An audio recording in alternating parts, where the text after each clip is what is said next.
Formidable. Eh bien, je suis vraiment contente de vous voir tous ici ce soir. Je suis toujours, j'ai toujours beaucoup de reconnaissance parce que s'il n'y avait personne, je serais en train de parler dans le vide. Et c'est toujours plus agréable de voir des gens connectés et de savoir que je suis en train de parler à quelqu'un.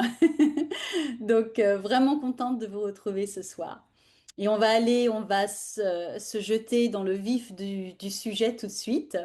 En fait, le sujet de ce live m'est venu d'une phrase que j'entends énormément dans les échanges avec les femmes avec qui je parle, comme mon ventre a changé, je ne comprends plus ce qu'il supporte et ce qu'il ne supporte pas, j'ai l'impression qu'il réagit à tout, je fais attention, mais ça continue. Et souvent, plus cela dure, plus on commence à surveiller quoi, ce qu'on mange, ce qu'il faudrait enlever, ce qu'il faudrait ajouter. Et donc, à force d'entendre cela, je me suis dit, j'aimerais pouvoir donner une autre perspective. Alors ce soir, c'est ce que j'aimerais faire, qu'on regarde ce qui se passe autrement, pas uniquement comme un problème digestif, mais comme une manière pour le corps de montrer que quelque chose de plus global est en train de se passer. Et je veux préciser quelque chose dès le départ. Ce live n'est pas un cours, c'est vraiment une interaction. Ce n'est pas une consultation ayurvédique non plus. Euh, il n'y aura pas de liste d'aliments qu'il faut manger et de liste d'aliments qu'il ne faut pas manger. Donc, c'est pas une question de solution rapide. C'est vraiment comprendre ce qui se passe un peu plus globalement parce que on s'est tellement arrêté sur une chose, ce sont les aliments, qu'on ne voit pas ce qui se passe réellement. C'est un peu comme si je devais donner une image, les aliments, c'est la pointe de l'iceberg. Ce qui se passe vraiment, c'est ce qu'on ne voit pas sous l'eau. Et c'est de cela dont j'aimerais parler aujourd'hui. Donc, l'objectif, c'est surtout de remettre un peu de clarté là où je me rends compte au fil des années, il y a souvent de la confusion, parfois même de la culpabilité, et puis beaucoup de pression intérieure. On se met beaucoup de pression. OK. Donc, je pense que beaucoup de femmes ici et d'hommes, je crois on a un homme parmi nous, reconnaîtront certaines situations. Alors, par exemple, le ventre qui gonfle après les repas, ou parfois sans raison claire. Hum, cette sensation de lourdeur qu'on a après avoir mangé. J'entends souvent les personnes à qui je parle me dire, ah oui, Laure, mais je sais, ma digestion est lente. Pourquoi? Pourquoi est-elle lente? Parfois même de saturation, même quand on n'a pas énormément, quand on n'a pas trop mangé. Et le fait aussi de ne plus savoir quoi manger. Parce que un aliment passe sans aucun problème un jour et puis plus du tout le lendemain. C'est extrêmement frustrant. Et puis il y a aussi, je crois, cette sensation en fait de ne plus pouvoir se fier à son propre corps comme avant. Comme si en fait notre ventre devenait complètement imprévisible. Et très souvent, ce que j'ai remarqué, c'est que la réaction immédiate, c'est soit on fait plus attention, bien sûr, c'est normal, soit on essaie de contrôler davantage ce que l'on mange en supprimant certains aliments. En fait, on cherche la bonne méthode, on cherche, on cherche ce qui pourrait marcher, on cherche la solution. Peut-être pas là, il faudrait la chercher. Ou alors, on veut ajouter des choses qui pourraient réparer. Mais comment savoir ce qui pourrait réparer si on ne sait même pas, on ne comprend même pas ce qui se passe en réalité? C'est de ça dont j'aimerais parler. Parce que, en fait, on ne sait pas, on ne comprend pas parce qu'on nous a appris, on est conditionné à se dire que le ventre réagit, c'est forcément il y a quelque chose à corriger.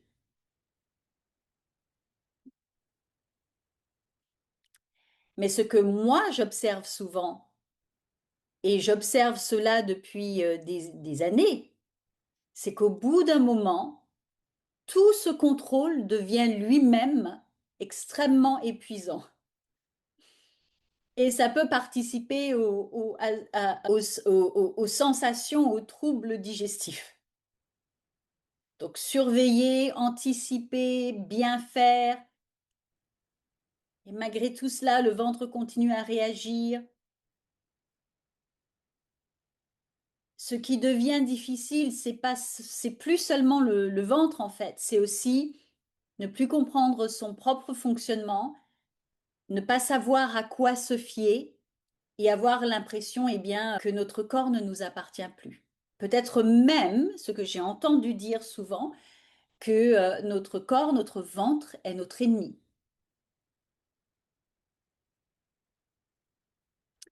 Alors, je pense qu'il y a aujourd'hui deux grands réflexes, d'après ce que mon observation, quand le ventre commence à réagir davantage, c'est-à-dire que enlever certaines choses pendant un certain temps, au bout d'un moment, ça ne marche plus. Les compléments, au bout d'un moment, ça ne marche plus. Donc, quand le ventre commence à réagir davantage, moi, ce que j'ai observé, c'est qu'on a généralement deux grands réflexes. Enlever des choses de notre alimentation ou ajouter des choses dans notre alimentation. Par exemple, on va enlever le gluten, on va enlever les produits laitiers, on va enlever le sucre, les féculents, les aliments considérés comme inflammatoires. Ou alors, on va ajouter des probiotiques. Ça, c'est très, très courant. Des compléments alimentaires, des poudres, des plantes, en fait, des solutions censées réparer ou équilibrer, mais sur le moment, ponctuellement, pas nécessairement sur le long terme, puisqu'on ne sait pas réellement ce qui se passe sur le long terme. Et je veux être claire, hein, je ne dis pas que tout cela est inutile, hein. Parfois, cela aide réellement pour un moment. De toutes les façons, à partir du moment où on fait quelque chose de différent, on va sentir une espèce de soulagement, de toutes les façons, quel que soit ce qu'on fait, mais seulement sur une courte durée, en tout cas d'après mon observation. Et en fait, je dis cela parce que je crois qu'on passe à côté d'une question essentielle. Et la question est, dans quel état le ventre essaye-t-il de recevoir aujourd'hui? Dans quel état est le ventre aujourd'hui? Parce que parfois, le problème n'est pas seulement ce qu'on mange. Et ce problème ne se résout pas nécessairement parce qu'on ajoute ou parce qu'on retire. En fait, c'est la capacité du système digestif à recevoir, à transformer, à assimiler et à éliminer correctement. Je vais le répéter parce que je pense que c'est vraiment important. La question, je crois, essentielle, c'est qu'on devrait se poser, c'est dans quel état est mon ventre aujourd'hui quand il essaie de recevoir ce que je lui donne. Parce que parfois, le problème n'est pas seulement ce que l'on mange, C'est la capacité de notre tube digestif à recevoir, transformer, assimiler et éliminer correctement. Et ça change énormément la manière de regarder les choses. Parce qu'on cesse de regarder uniquement ce qui entre dans le corps, l'alimentation, l'aliment, pour commencer à regarder l'état du système qui reçoit. Souvent, je ne sais pas si vous avez entendu parler de cette expression, quand on pointe du doigt, il y en a deux autres qui viennent vers nous. Donc quand on pointe l'aliment du doigt, en fait, les deux autres doigts pointent vers notre tube digestif. Ouais. Et je crois qu'il y a quelque chose d'important à comprendre ici. Un système peut devenir plus sensible sans être cassé. C'est-à-dire que ce n'est pas parce que vous avez une sensibilité au niveau de votre digestion, au niveau de votre ventre qui se manifeste par différents symptômes, qu'il y a quelque chose de cassé. Il devient simplement plus sensible. Pourquoi il devient plus sensible? Bien, je vais particulièrement parler aux femmes hein, dans cette période de leur vie parce que pendant longtemps, parce que ben, c'est, ce sont les êtres humains auxquels j'ai affaire le plus souvent et sur lesquels je focalise tout tout mon accompagnement, tout- toutes mes recherches, toute mon observation depuis 20 ans. Pendant longtemps, beaucoup de femmes vivent dans la pression de la performance, le dépassement de soi, parfois même l'oubli de soi. On le vit parfois même comme un sacerdoce, la vigilance constante, surtout quand on a des enfants. Le sommeil change énormément hein, quand on commence à avoir des enfants. C'est-à-dire que on ne dort plus aussi profondément qu'on en avait l'habitude parce qu'on est toujours en alerte. On est toujours en hypervigilance. Le fait de tenir, malgré toutes les multitâches, toutes les choses multiples dont on doit s'occuper, en même temps, on essaye de tenir malgré tout. Et souvent, en fait, ce qui s'est passé, c'est que le corps a compensé. Il s'est adapté. Ce que je veux dire par compenser, il a tenté de s'adapter à tout ce surplus, cette surcharge. Mais à un moment, et particulièrement dans la vie d'une femme entre 45 et 60 ans, il y a un moment où il commence à compenser, à adapter moins. Et quand cette capacité de compensation diminue, eh bien, le ventre devient souvent plus réactif, plus sensible, plus lent, plus sélectif. Mais ça ne veut pas dire qu'il est cassé. Il répond à quelque chose. Et en fait, on simplifie les choses trop, je crois, quand on se dit, ah oui, cet aliment est mauvais pour moi ou cet aliment est mauvais pour moi. Je pense, encore une fois, que là où on devrait peut-être regarder, c'est que le système digestif n'a plus la même capacité d'assimilation, de transformation et d'élimination aujourd'hui. Et je pense que cette nuance est extrêmement importante parce que on interprète souvent les réactions digestives comme, je l'ai dit, comme un problème alimentaire uniquement.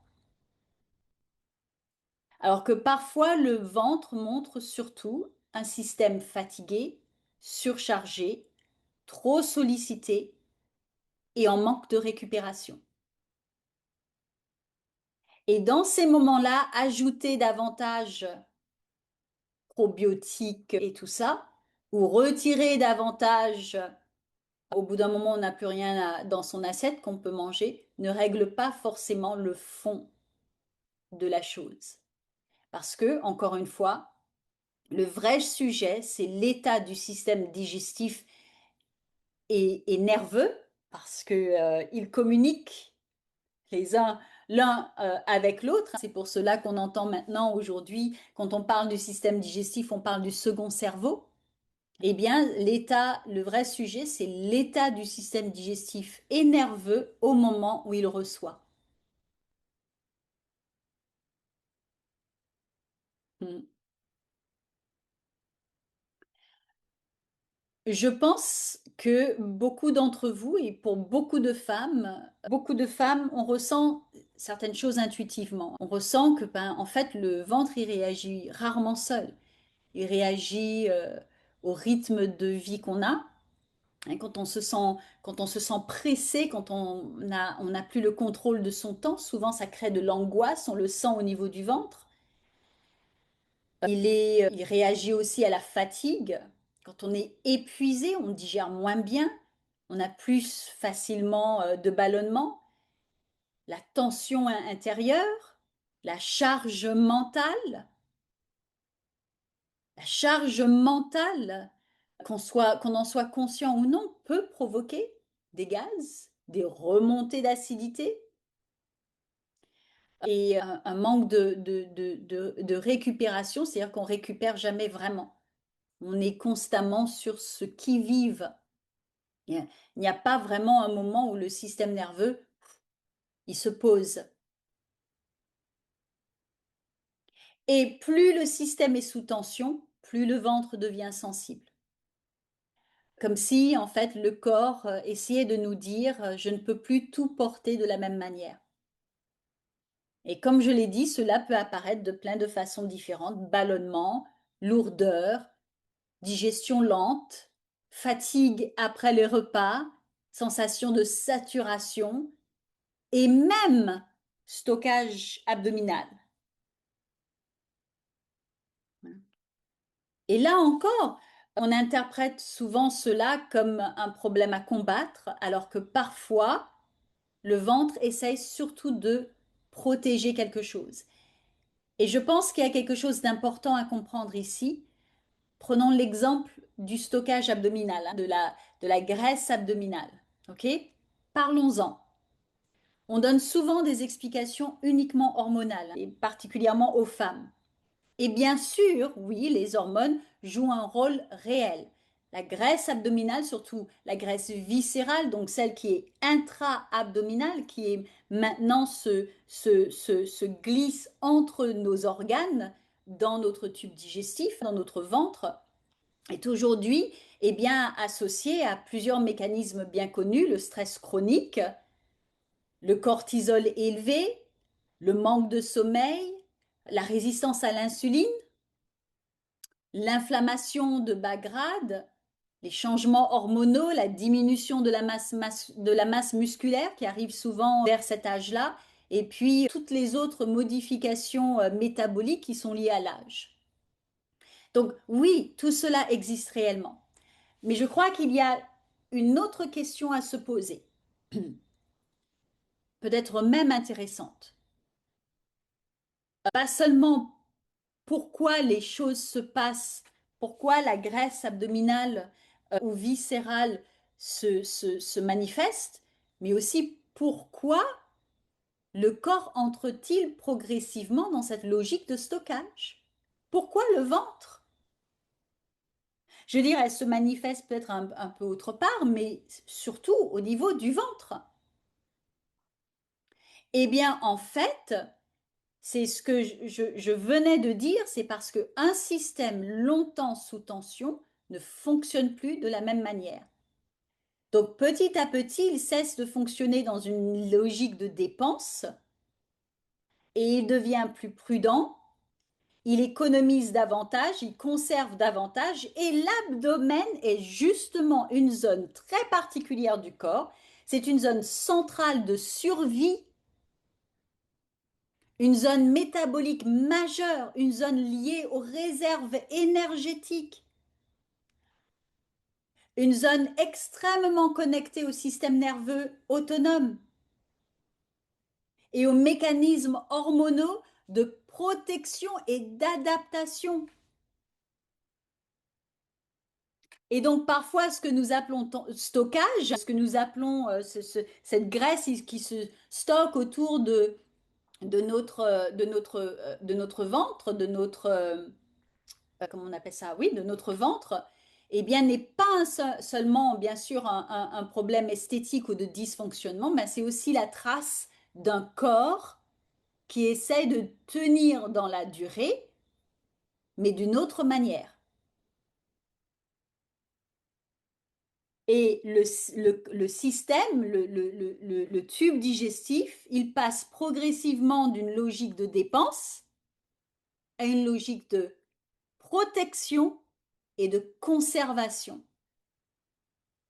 Et oui, cette graisse qui se passe, parce que je prends cet exemple, parce que bah, c'est ce dont j'entends parler le plus souvent, c'est ce dont j'ai beaucoup parlé également, eh bien cette graisse, au départ, est un mécanisme de protection du corps de la femme.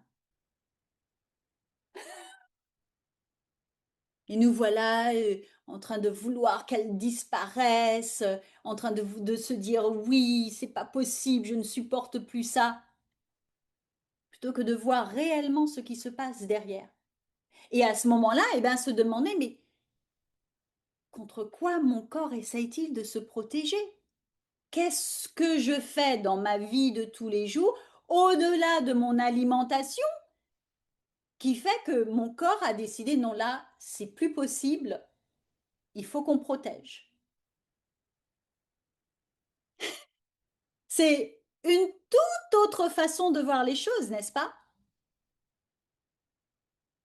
C'est vraiment je pense que cela change profondément la manière de regarder son ventre. Et en Ayurveda, d'ailleurs, ce qui fait que je suis fascinée depuis toutes ces années que je pratique l'Ayurveda, parce que justement, c'est cela c'est cette approche qui me fait aller un peu plus en profondeur, mieux comprendre le corps. Eh bien, on considère que lorsqu'un système devient plus fragile dans sa capacité de transformation, voilà, il devient aussi plus prudent, il ralentit, il conserve, il tolère moins, il protège, non pas pour punir, mais pour préserver l'énergie restante. Parce qu'on a l'impression qu'on devrait avoir tout le temps de l'énergie. C'est comme si on s'imaginait que on n'avait jamais besoin de mettre de l'essence dans une voiture. Ou alors de brancher la voiture électrique. Que naturellement, tout le temps, on devrait avoir cette énergie sans jamais replenish, comme on dit en anglais, sans jamais le remplir à nouveau quand c'est à zéro. Et on vit la vie comme ça. Je ne fais pas de blâme, je mets simplement la lumière sur certaines choses qui fait que non, il faut commencer à voir les choses un petit peu différemment pour comprendre ce qui se passe vraiment dans notre corps. Que notre corps n'est pas notre ennemi. Et c'est ce que je dis, c'est ce que j'expliquais avec l'Ayurveda. Quand je parle de l'Ayurveda, je parle vraiment d'une grille de lecture. Comme toute autre chose, tout autre système, approche, sont aussi différentes grilles de lecture. C'est une clé de lecture, une façon de pouvoir lire certaines choses. Et ce que j'aime avec l'Ayurveda et que j'ai découvert depuis plus de 15 ans maintenant que je pratique l'Ayurveda, c'est qu'en fait la science moderne, ce qu'on appelle la science moderne, les recherches que nous sommes en train de faire, valident. Chaque année, il y a quelque chose, je lis des recherches qui ont été faites, des choses qui valident ce qu'on savait il y a des milliers d'années.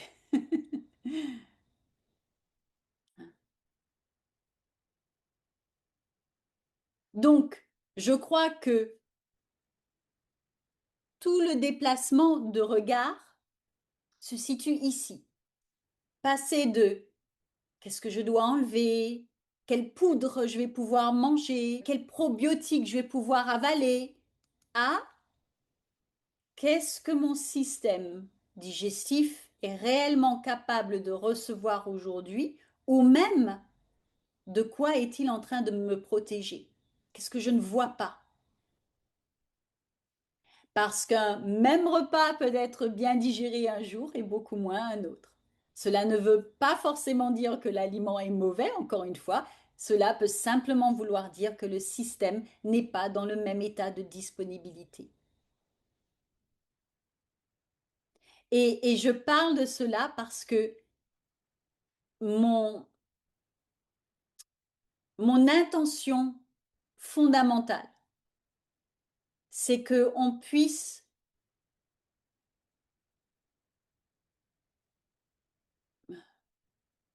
guérir, entre guillemets, parce que je n'arrive pas à trouver le mot, revenir à une relation plus douce et bienveillante avec notre corps. Et que progressivement, on sorte de cette guerre contre son ventre, cette surveillance permanente sur les états de son ventre, ce besoin de contrôler absolument, et qu'on commence plutôt à observer ce qui surcharge par rapport à ce qui apaise, ce qui épuise par rapport à ce qui soutient réellement le système et le corps en entier, pas seulement le système digestif.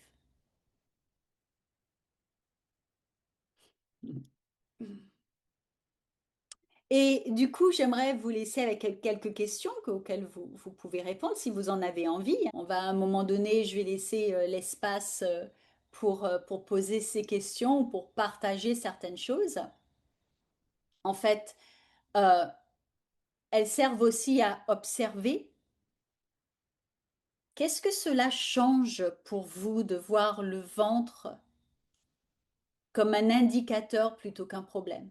Qu'est-ce que cela va changer ou peut changer pour vous? Qu'est-ce que cela peut changer pour vous de voir cette graisse abdominale comme une protection plutôt que comme un problème? Euh, pour moi, je lui en suis très reconnaissante. Est-ce que cela enlèverait un peu de pression, de jugement, d'auto-jugement, d'autocritique? Et est-ce que pour vous, ça fait une véritable différence d'essayer de comprendre ce que votre ventre exprime au lieu d'essayer de le contrôler?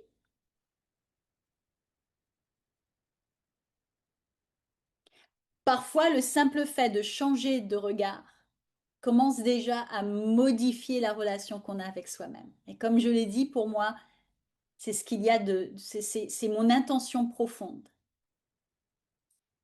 Parce que lorsqu'on change de regard, il y a une ouverture qui se passe, qui nous permet de voir ce qu'on n'arrivait pas à voir avant et qui sont peut-être les raisons plus profondes qui, une fois qu'on les connaît, nous permettraient de faire les ajustements nécessaires.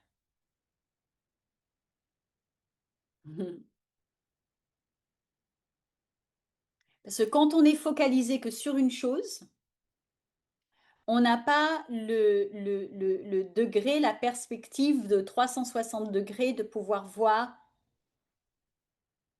ce qui se passe réellement. Et si on ne voit pas vraiment ce qui se passe, comment peut-on y remédier?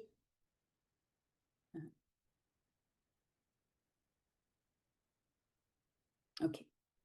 Donc, ce que j'aimerais faire maintenant, après avoir partagé bien des choses, ce que j'aimerais faire maintenant, c'est ouvrir l'espace pour répondre, répondre à des questions ou simplement des commentaires. Alors, il y a un commentaire de David ici qui dit être plus à l'écoute. Je crois que tu voulais dire restaurer la notion de maladie et rentrer en discussion avec mon environnement. Très belle approche, n'est-ce pas? C'est une perspective, je trouve, qui ouvre les possibilités, le champ de possibilités. Et c'est dans ce champ de possibilités qu'on peut trouver ce dont notre corps a raison, a besoin pour pouvoir faire les ajustements nécessaires, pour qu'il retrouve son équilibre. Merci David pour ce commentaire. Y a-t-il d'autres commentaires,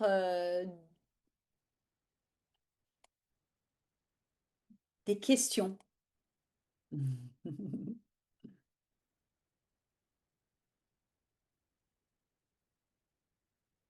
Moi, j'ai une question. C'est Oui, toujours... Merci déjà pour l'approche qui est assez intéressante. Alors, je suis dehors, donc je ne sais pas si vous allez entendre le bruit des vagues et tout à côté.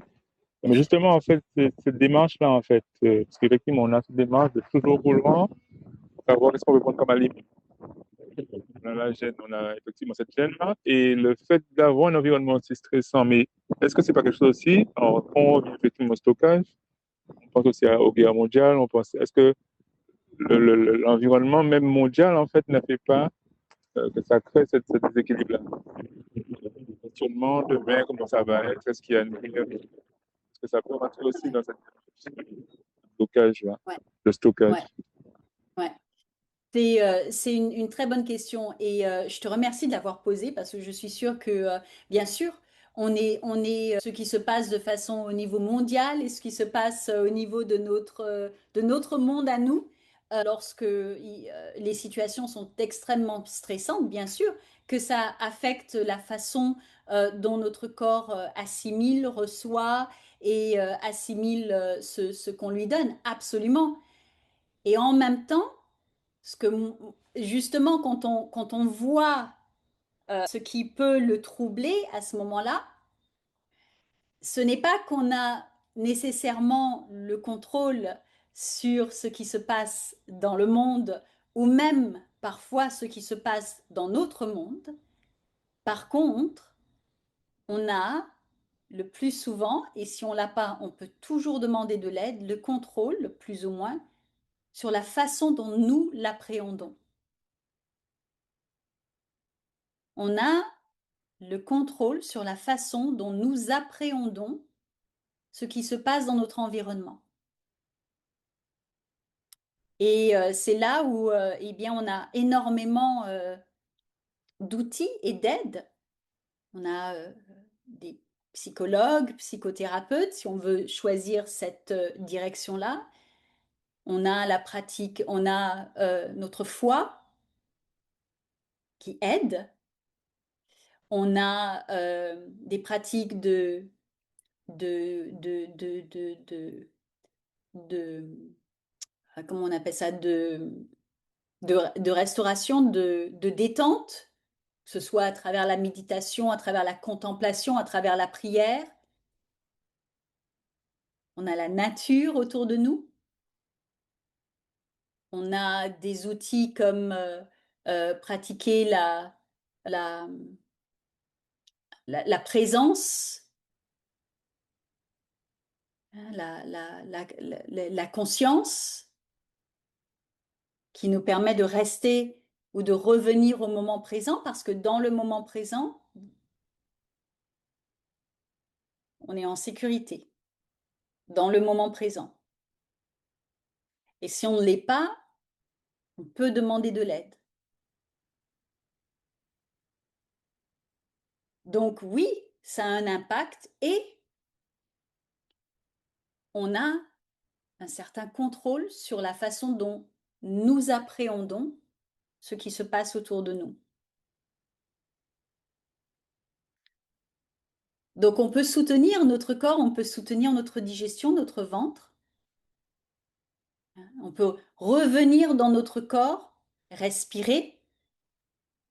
Il y a une respiration qui est extrêmement connue, la respiration ventrale, qui calme le système nerveux et qui calme le ventre. On a les outils. Quand on comprend que justement, tout cela peut nous affecter. C'est pour ça qu'il faut regarder en dehors, pas seulement l'aliment. Donc, je te remercie pour cette question parce que c'est fondamental je pense, quelque part, aussi de se rendre compte que nous n'avons pas à être, et je le dis en toute humilité, je ne porte aucun jugement quand je dis ça, nous n'avons pas, nous, je veux rephraser cela, nous, nous, nous pouvons ne plus être victimes. Je, je fais très attention dans la façon dont je dis les choses parce que je ne veux pas sous-estimer ou pousser de côté les traumas que certaines personnes peuvent vivre. Et en même temps, on a énormément de soutien et d'outils autour de nous si on regarde vraiment pour retrouver plus le mot qu'on utilise beaucoup, de souveraineté, de contrôle sur soi, sur la façon dont on appréhende ce qui nous arrive.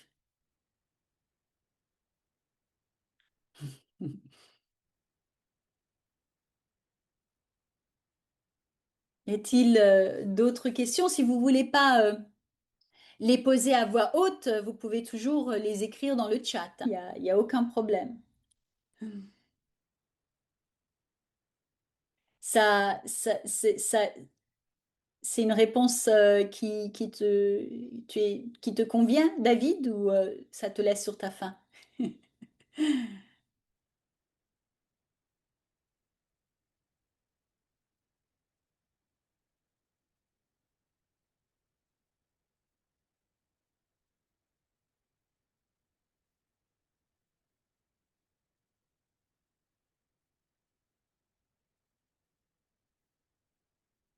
Je suis curieuse de savoir d'avoir cette nouvelle perspective, ce nouveau regard j'essaye de vous apporter. Est-ce que vous pensez que ça pourrait changer quelque chose dans la relation que vous avez avec vous-même, dans le regard que vous posez sur vous-même? Désolé, je voulais répondre oui et puis j'ai raccroché. Ok, il n'y a Non, pas de mais c'est vrai souci. que le regard est différent, tout à fait. En fait, se réconcilier avec soi, en fait, c'est important, en fait. C'est vrai que de pouvoir se dire que d'abord, c'est une maladie, c'est ce que je disais dans la discussion, des fois, on pense on est malade ou bien qu'on a quelque chose. On voit dire, ah, je suis malade, le fait de dire que c'est pas cassé, c'est vrai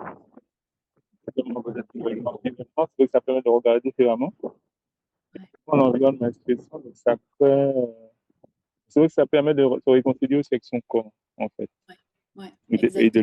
de l'écouter plus profondément. En tout cas, merci pour l'éclairage.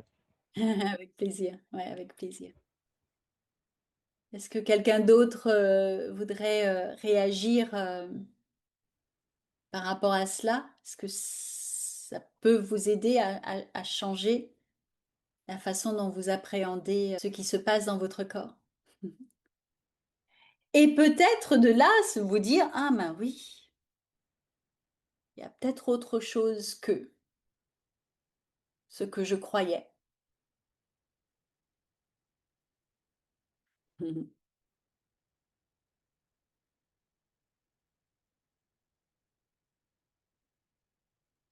J'ai une autre question, hein. Désolé de Non, monopoliser. non, il y a pas de souci, hein, tant mieux. Est-ce que le fait de ne plus faire à manger comme fait prendre plaisir à faire à manger, c'est qu'en fait, on fait des fois manger assez rapide, donc qui va cuire rapidement parce qu'on n'a pas forcément le temps. Mais est-ce que le plaisir, justement, de ne plus faire à manger, de partager des repas, comme on se faisait à l'époque en famille, où on les fait quand il y a les fêtes, mais quand on peut avoir ce plaisir-là, est-ce que ça peut jouer dans le blocage? De pas prendre plaisir à te faire à manger. Oui, c'est une bonne question. Et dans ta question, il y a deux choses. Tu as parlé de ne plus se faire à manger, donc on mange à l'extérieur. Donc on est soumis ben, à ce que d'autres personnes mettent dans notre alimentation. Et puis tu as aussi parlé de rapidement. Et ces deux éléments-là, oui, peuvent influencer. Rapidement, donc j'en ai parlé, le rythme de vie affecte la capacité de notre corps à recevoir. Je sais que tu parlais se préparer quelque chose rapidement ou manger rapidement, mais ça me donne une opportunité de parler du rythme de vie. Et donc j'en profite. Et puis, alors, je comprends que parfois on ait l'impression de ne pas avoir le temps de se faire à manger. Et je le dis bien comme ça parce que ben, l'une des choses que j'enseigne en fait, c'est comment pouvoir se nourrir de façon équilibrée, saine, équilibrée pour soi, saine et facile. C'est une des choses que j'enseigne. Et donc, il y a ça. Il y a en même temps, je comprends qu'on ait l'impression, ou peut-être que effectivement, on n'a pas la possibilité de se préparer à manger. Et dépendamment de là où on va pour se nourrir, et bien dépendamment de la qualité des aliments, oui, de la qualité, de comment ils sont assaisonnés, est-ce qu'on met trop de sel, est-ce qu'on met... Tout cela peut impacter, bien sûr, comment notre corps reçoit la qualité, la quantité, ce qu'on mange. Ça peut, bien sûr. L'alimentation joue un rôle. Je n'ai pas dit que l'alimentation ne joue pas un rôle. J'ai dit simplement que on a tendance, d'après mon observation, à ne penser que ce n'est que l'alimentation. Et moi, j'apporte une autre perspective qui fait que parfois même une alimentation saine peut nous affecter et nous donner des ballonnements et des gaz parce que, eh bien, on la mange rapidement, ou on est stressé quand on la mange. Donc, ce n'est pas que l'alimentation, c'est ce que je disais. Mais elle joue un rôle quand même. Donc, sa qualité, sa quantité, quand on mange, ce qu'on mange, ça a un impact, effectivement, ça peut avoir un impact. Absolument.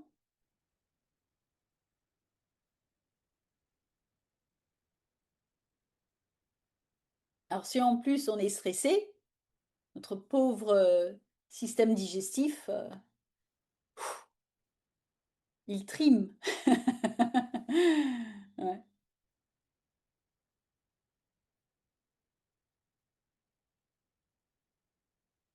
Avec plaisir, David. Ok. Y a-t-il d'autres questions, d'autres commentaires avant que nous ne terminions ce live?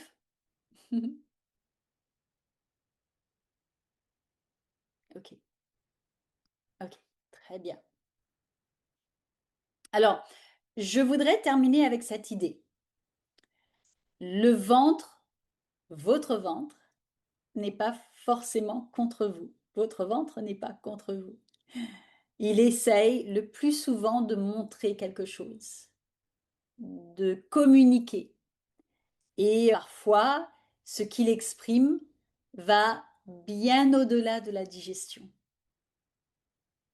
Il parle aussi de rythme, de fatigue, de pression, de surcharge, de ce que le corps et le mental portent.